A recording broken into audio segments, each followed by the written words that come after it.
Nicolás y Alejandra fueron tras un sueño buscando nuevas oportunidades. Decidieron cruzar la frontera hacia Estados Unidos por el río Bravo. Enfrentaron peligros, el desierto y la cárcel. Pasaron meses sin libertad y llegaron a Colombia con las manos vacías.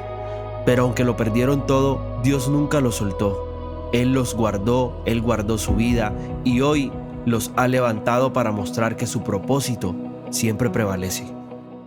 Hola a todos y bienvenidos al podcast del Rey Jesús Colombia. Hoy nos acompaña una pareja hermosa, Alejandra y Nicolás, que tienen un testimonio que yo sé que va a impactar la vida de muchos de ustedes. Bienvenidos, Aleja, Nico. Hola, muchas gracias. Feliz de estar con ustedes. Hola, buenas noches, bien, muchas gracias.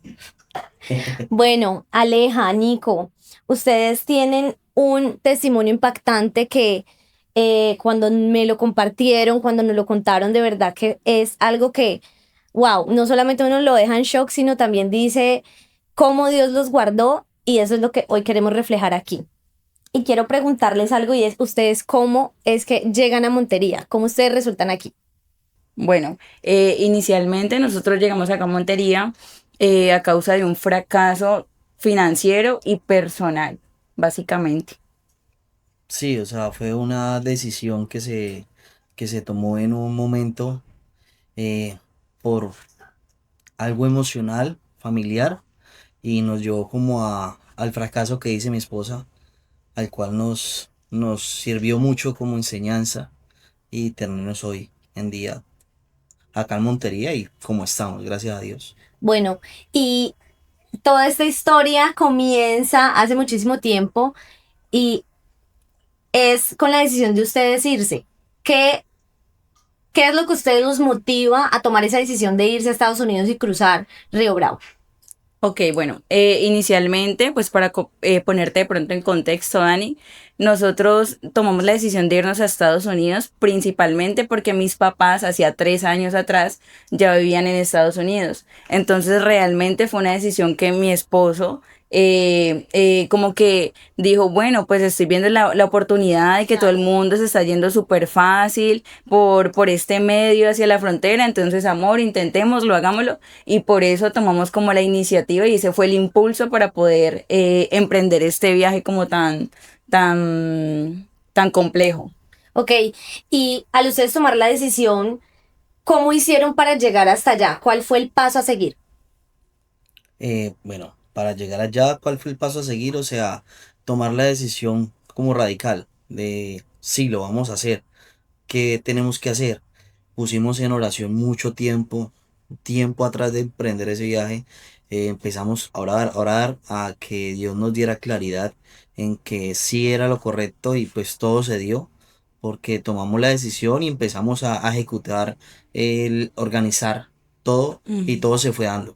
Así es. Nosotros incluso le decíamos a Dios, Señor, o sea, si el viaje es para nosotros, que las puertas de los cielos se abran y todo se nos dé. Y mira, o sea, en una semana vendimos carro, moto, cama, mejor dicho, vendimos absolutamente todo. Mi esposo incluso regaló toda su ropa. Yo sí fui un poquito de pronto más como temerosa y guardé una que otra ropita, exactamente.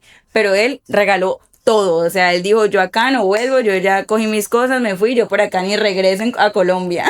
Y bueno, al ustedes vender todo y decidir, bueno, ya nos vamos, ya es un hecho, porque ya era un hecho.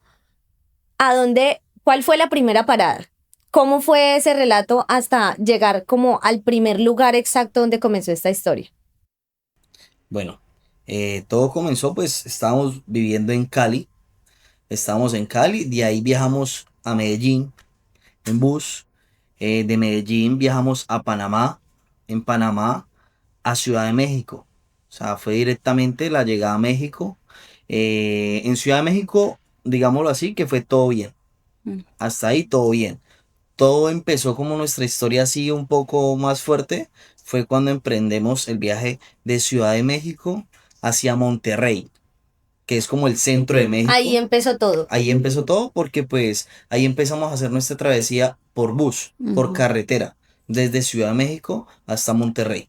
¿Y cómo hicieron ustedes? O sea, ¿cómo ustedes vivieron ese cruce de llegar a México? ¿Qué cosas pasaron allí en México? ¿Cómo fue ese trayecto? Bueno, inicialmente, pues quiero aclarar un punto que es clave en esta historia y es que desde el primer momento en que nosotros tocamos Ciudad de México, yo me empecé a sentir muy mal de salud. Esto nos llevó a que duráramos más del tiempo que teníamos programado de estar en México. Entonces esto nos alargó muchísimo el tiempo y de pasar a 4 días que máximo era pronosticado quedarnos, nos quedamos 15 días, en los cuales obviamente pues con medicamentos y todo eso, pues todo lo que llevamos de pronto los ahorros y todo eso se nos redujeron demasiado. Entonces, ya partiendo de ese punto, una vez llegamos de Ciudad de México en bus hasta Monterrey, exactamente hasta Monterrey, nosotros ahí teníamos que coger otro bus que nos iba a llevar hasta Navas. Navas, para ponerlos de pronto en sintonía, exactamente en mapa, Navas es como una ciudad pequeñita que queda a 1 hora, si no estoy mal, sí, como a 1 hora De Piedras Negras. de Piedras Negras, que es la frontera con Estados Unidos. Entonces, ¿qué pasa? De Monterrey a Navas queda, esos son como, no sé exactamente, pero el viaje es bastante extenso, son como exacto, mediodía, son 12 horas de trayecto. Y el coyote que nosotros habíamos pagado, pues obviamente nos robó, o sea, todo salió súper mal desde el primer momento. Y cuando nosotros emprendimos ese viaje por carretera en la noche, efectivamente, número uno, o sea, no teníamos que hacerlo ni siquiera en un bus público porque corríamos el riesgo de que la mafia y los mismos oficiales mexicanos nos pararan y pues nos robaran y bueno, etcétera. Pero entonces desde ahí todo empezó mal porque el coyote no nos tenía como un carro como tal, que era lo que él nos había vendido como el paquete de viaje, por así decirlo, que era pagar un carro, uno paga su viaje y ellos simplemente por medio de una clave le dicen a los oficiales, entonces uno sigue derecho, o sea, no tiene ningún problema con nadie. Que eso era lo que nosotros habíamos pagado, pero nunca fue así. En la estadía mexicana, cuando ustedes llegan a México, dices que se quedan 15 días. ¿Qué pasó en ese trayecto de los 15 días? Tú te enfermas, pero ¿qué pasa? ¿Cómo empiezan ustedes a ver esto se está tornando de una manera que no debía tornarse? Es correcto. No, ¿qué pasó en todo ese tiempo? Que efectivamente pues ella estuvo muy mal, nos tuvimos que estar trasladando en varios hoteles porque se fue reduciendo el dinero de nuestro bolsillo. Entonces pasamos de un buen hotel a un hotel medio y al último terminamos en un hotel muy económico porque el dinero iba directamente a medicamentos, como dijo ella. Estuvimos en el hospital donde uno por ser privado allá de ese país absolutamente todo lo cobran, carísimo. Entonces se nos redujo bastante la alimentación, la cual nos tocó correr. El famoso coyote pues no corrió como con compañía, solamente la verdad. Pero nosotros corrimos con todo. Hubo un momento donde ella se mejoró un poco. Exacto. Y ahí fue cuando nosotros decidimos, bueno, vamos a conocer Ciudad de México, Monterrey. Vamos a conocerla y mañana empezamos otra vez y aceleramos el paso porque ya llevamos mucho tiempo perdido. Esto, bueno, cuando decidimos emprender el viaje, se nos troncó en la terminal de transporte de Monterrey, donde no, es que a ustedes no se les puede vender el pasaje para allá la frontera de Piedras Negras, porque éramos colombianos, éramos extranjeros, no se puede. Ahí empezó otra vez, pague aquí, pague allá, para que ellos nos pudieran vender el pasaje.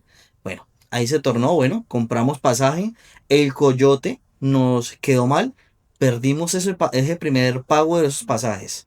No, que no puedo, que no los puedo acompañar, entonces nos dijo, váyanse ustedes solos. Nosotros por el temor no quisimos, no, entonces si vamos los tres o vamos los tres. Decidimos perder la plata de esos primeros pasajes y le dijimos, no, usted nos trajo hasta acá, acompáñanos hasta la frontera. Entonces perdimos pasajes y al otro día otra vez. Y ahí fue cuando él ya decidió ir con nosotros, compramos los 3 pasajes, el del coyote, el de mi esposa, el mío, y emprendió el viaje. O sea, esa fue una locura ese viaje porque emprendimos como que el terror de la carretera de Monterrey hacia la frontera de Estados Unidos. Eso es una experiencia muy fea donde vivimos. Mi esposa les va a contar como la experiencia que ella tuvo, yo voy a contarle mi historia. Ella, sí. Al ustedes, bueno, coger ese primer bus, ¿cuántos buses tuvieron que coger? 2, o sea, primero cogimos el de Ciudad de México a Monterrey, y en Monterrey fue que pasamos los 15 días, ¿ya? de toda esa trayectoria de los hoteles. Y ya de ahí teníamos que, cuando yo ya me mejoré y me sentí un poco mejor, dijimos, bueno, este es el momento de viajar, porque si no, mejor. Y de Monterrey tomaron hacia Navas. Exactamente, Navas. ¿Qué pasó en ese trayecto en el bus? Bueno, eso es un momento bastante, ¿cómo les digo? Que me trae como momentos muy fuertes de la historia, porque la primera parada que nos hicieron los oficiales, primero hacen bajar a todas las mujeres, ¿cierto? Perdón, a todos los hombres. Entonces, todos los hombres extranjeros claramente los requisan. Entonces, hacen una hilera así como formación. Entonces, los oficiales empiezan a requisarlos. Les cogen las cosas que a ellos les interesan de valor y luego ya suben a todos los hombres y bajan todas las mujeres. En ese momento donde bajan todas las mujeres, obviamente no puede estar ningún otro hombre, sino que ellos están arriba en el bus y uno está abajo. Saca uno las maletas y ellos empiezan a abrirle las maletas y empiezan a mirar, digamos, si tienes joyas, si tienes cosas de marca. Bueno, él te hacen abrir absolutamente todo y te quitan todo, Bueno, esa fue la primera parada. Luego en el segundo retén, porque nosotros tuvimos bastantes retenes, en el segundo retén, entre cada trayecto había como 1 hora. Y pues obviamente esas carreteras son súper oscuras porque son carreteras que obviamente son de ciudad a ciudad, de estado a estado. Entonces claramente eso es alrededor, puro desierto, o sea, es monte, es, mejor dicho, no hay ni ciudad ni nada, no hay ni ley ni nada. Porque la ley es la misma mafia. Entonces ya en el segundo retén, que de nuevo bajaron primero a mi esposo y después me bajaron a mí, fue que en la segunda requisa que me hicieron, me terminaron de quitar las poquitas cosas de valor que tenía, monedas, pesos mexicanos, y en ese momento fue que casi, o sea, por cosas de Dios, digo que Dios de verdad me ama tanto porque me guardó, porque yo me salvé de verdad de quedarme allí, ¿sí? En ese momento, ¿qué hacían los oficiales? Empezaban a requisarle a uno, me bajaron los pantalones y me empezaron a manosear, pues obviamente buscando dinero, pues porque obviamente uno es inmigrante, uno se esconde las cosas, me manosearon y pues obviamente me robaron cositas y bueno, ya, yo me vestí, bueno, ¿y qué pasó? Se me estaba escapando un punto muy importante, eran 3 oficiales y una mujer, o sea, 3 hombres y una mujer. Entonces me dijeron, desbloquea tu celular, por favor. Entonces yo le desbloqueé mi celular. Obviamente con anticipación el coyote nos había dicho, tienen que borrar todo lo que sea mensajes, chats que tenga que ver con Estados Unidos porque puede llegar a pasar de que les revisen el celular. Yo ya había hecho eso, pero ellos lo que hicieron fue meterse a mi galería de fotos. En mi galería de fotos nosotros anteriormente habíamos ido a Cartagena, entonces yo tenía fotos en vestido de baño con Nico y toda la cosa.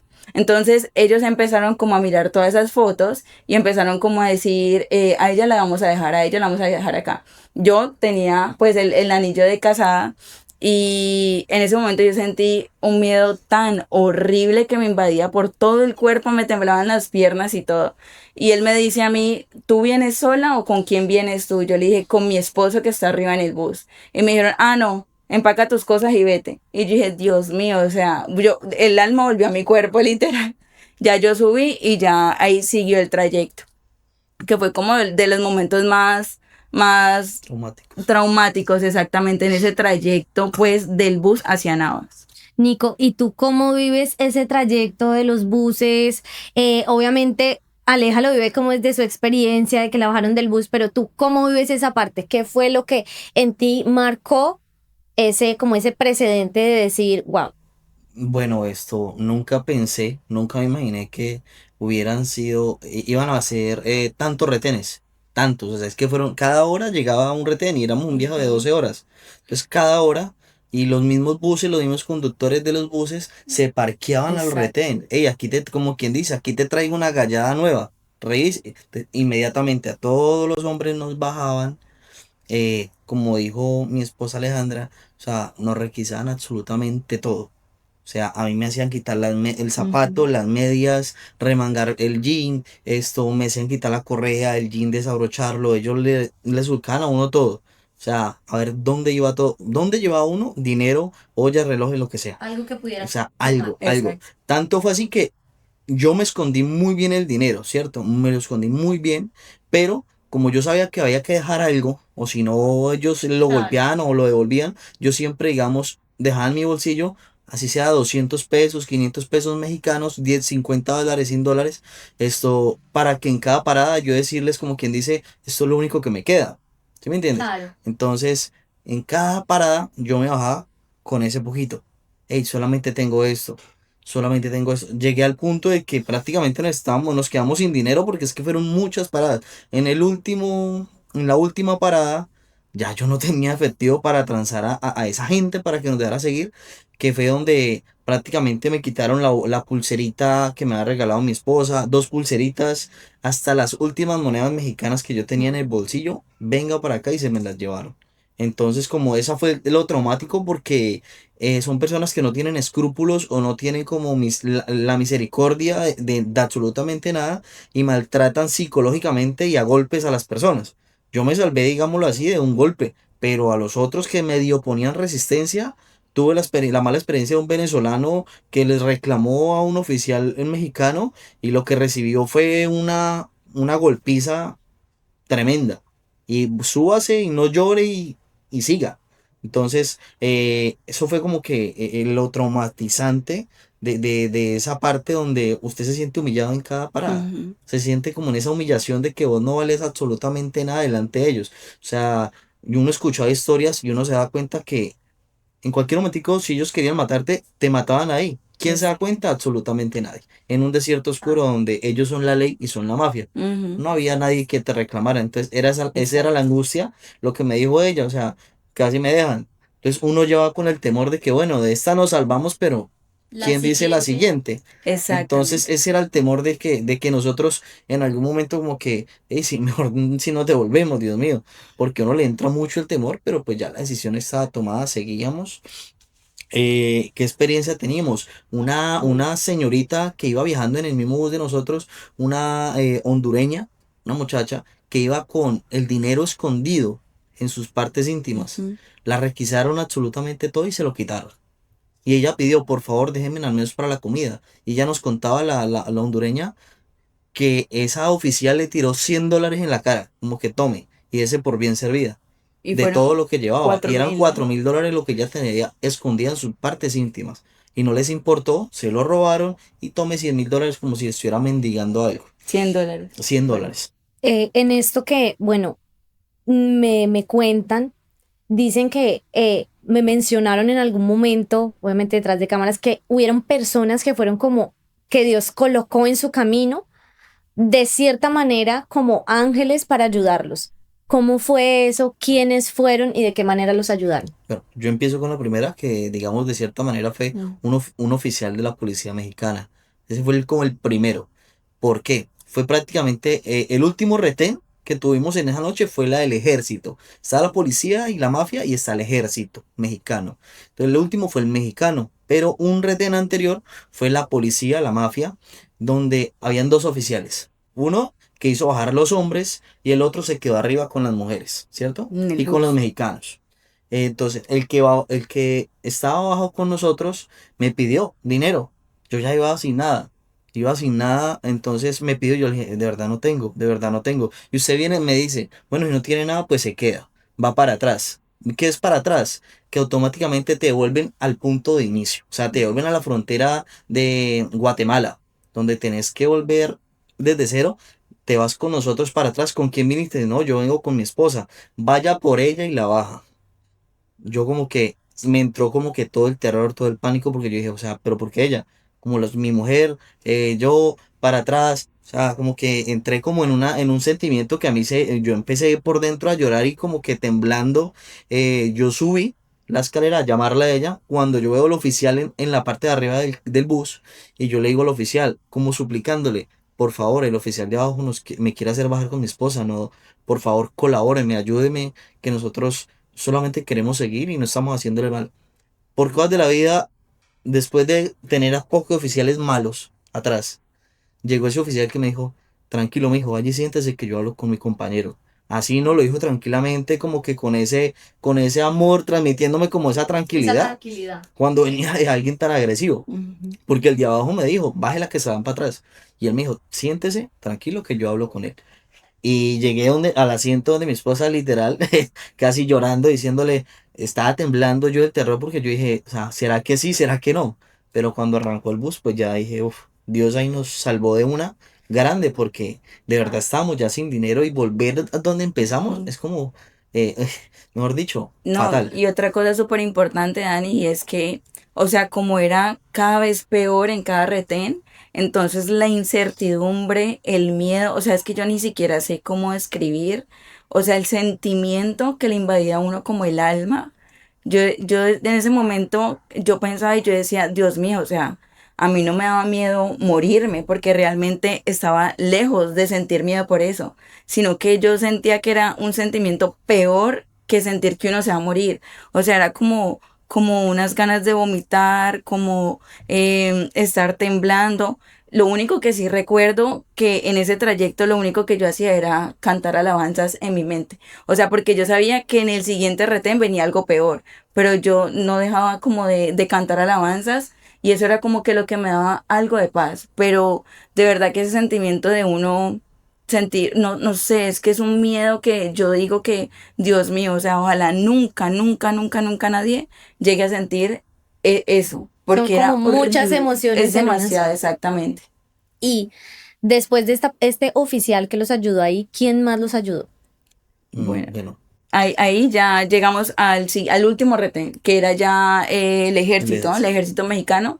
Quiero aclarar algo y es que el ejército mexicano no tiene nada que ver con la mafia ni nada, o sea, ellos netamente sí se encargan como de regular pues toda esa situación con los inmigrantes y como tal de proteger dentro de lo que cabe pues.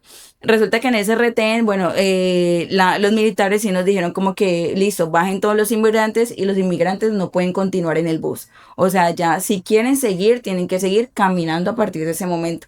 Quiero poner un punto muy importante en este momento y es que en esa área donde estábamos era desierto, o sea, era desierto a la izquierda, era desierto a la derecha, era desierto al Sí. frente, atrás, era desierto por todo lado. O sea, no había ni siquiera que una tiendita, que un Oxxo o lo que sea, no, porque era una vía, mejor dicho, que comunicaba una, ¿cómo se dice? Intermunicipal. Bueno, una vía principal, pues, que era para viajar de estado a estado. Y solo pasaban camiones y autos, bueno, a toda velocidad. Entonces, claro, nosotros dijimos, bueno, ahora, adicional a eso, nosotros no teníamos ni una botella de agua. O sea, no teníamos absolutamente nada, no habíamos comido porque ya llevamos un viaje como unas, ¿cuántas horas? Como unas 9 horas, Y más o sin menos. dinero. Y sin dinero, aparte de todo. Entonces, los militares nos dijeron, listo, continúen caminando. Seguimos con un venezolano, era mi esposo y mi persona, y eran dos hondureñas, de las cuales una de ellas fue la que le pasó lo de los $4.000. Y empezamos a caminar y a caminar. Y algo chistoso de todo esto era que las hondureñas llevaban una maleta súper enorme, o sea, ellas iban como para Ah, un viaje a Europa. Y nosotros, bueno, los chicos, el venezolano y mi esposo le decía, dejen esa ropa porque ahorita para cruzar la frontera es mucho más difícil. Obviamente el desierto no es la arenita que uno ve, pues, sino que el desierto es esa tierrita como con piedritas, entonces caminar obviamente es complicado. Y arrastrar esa maleta inmensa, pues obviamente era mucho más. Entonces, un momento en que ellas dijeron, no, ya estamos cansadas de arrastrar esa maleta, vamos a dejarlas a un lado y vamos a llevar lo que necesitemos. Y en ese momento, cuando ellas se pararon, se detuvieron, nos detuvimos en el camino a que ellas sacaran ciertas prendas de ropa, pasó un bus amarillo. Ese bus, haz de cuenta, un bus antiguo, o sea, no tenía ni siquiera ventanas, de esos buses escolares antiguos, y las ventanas eran unas cortinitas, imagínate, o sea, de lo viejo que era ese bus. Y resulta que el bus, cuando pasó el bus, ¿cómo fue, mi amor? ¿Tú le hiciste bien? el bus pasó y simplemente el venezolano y mi persona empezamos a silbarle y como a hacerle como que, hey, que nos Chance. Chance, llévenos. exacto. Y el bus siguió, nos pasó por el frente cuando por allá adelante frenó. ¿Quién no corre? Corra todo el mundo para el bus y monte en ese bus. Nadie tenía dinero, o sea, nadie tenía dinero. Yo me acuerdo que yo tenía unas gafas de ellas, si no estoy mal, en la mano y como 20 pesos mexicanos. Era lo que yo tenía más o menos. Y yo me acuerdo cuando nos subimos, bueno, él nos llevó, antes de llegar nosotros le empezamos a decir, hey, yo tengo las gafas y los 20 pesos. Y cuando, tranquilo que ahorita cuadramos, nos decía, tranquilo, tranquilo. Nosotros, bueno, ¿cuánto nos va a pedir? ¿Qué nos va a... Dios mío, o sea, con esa angustia, cuando llegamos al punto, o sea, aquí los traigo, muchachos.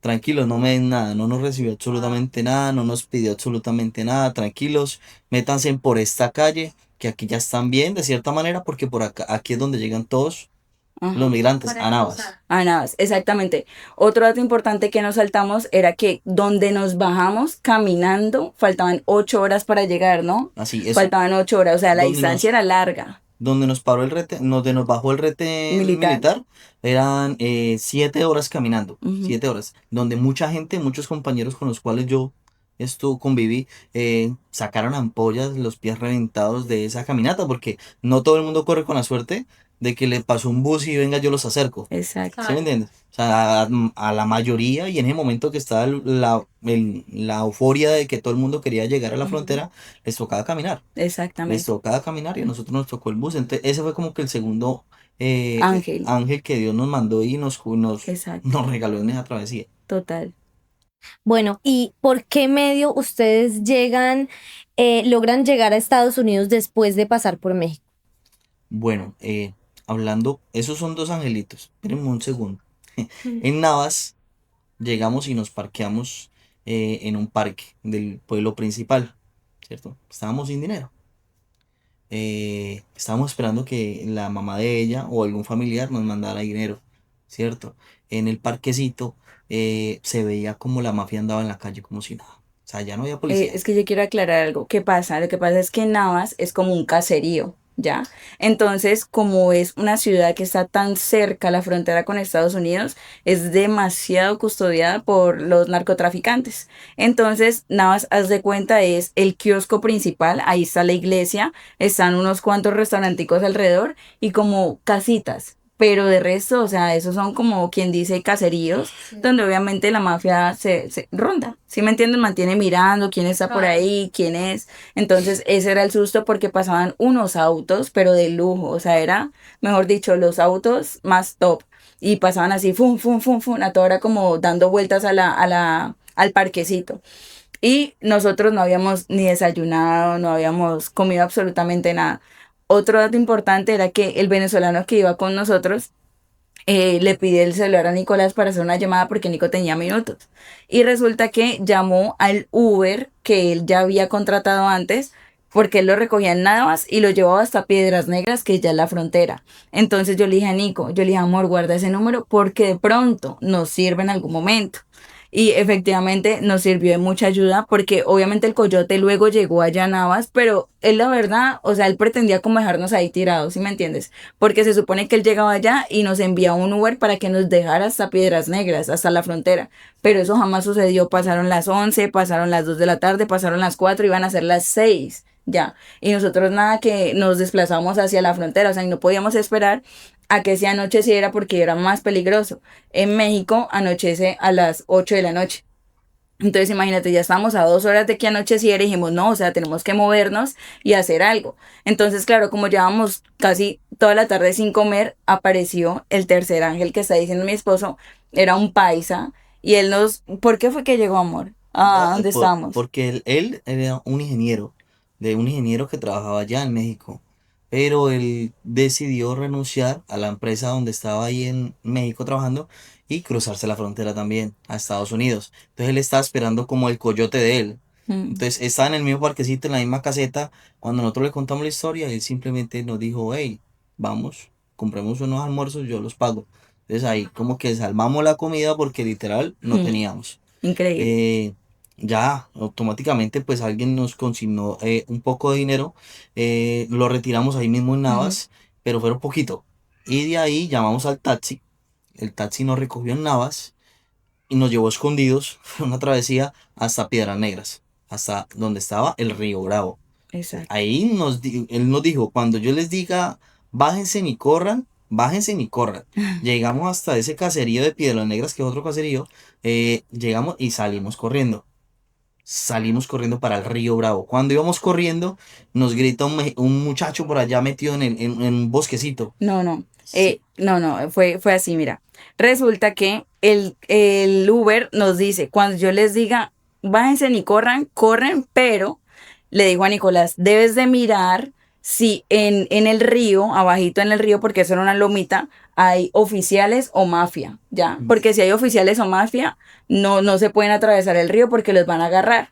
Entonces dijo, antes de, fíjate en eso. Entonces, claro, Nico se fue adelante y yo me fui atrás de Nico. Obviamente la adrenalina está al 100% en ese momento y Nico se baja corriendo y yo me bajo detrás de él y obviamente yo con esa incertidumbre que sentía el corazón aquí en la boca cuando Nico miramos como así hacia arriba que había una montañita, había unas chocitas así como en bolsitas y como en guadua, ¿no?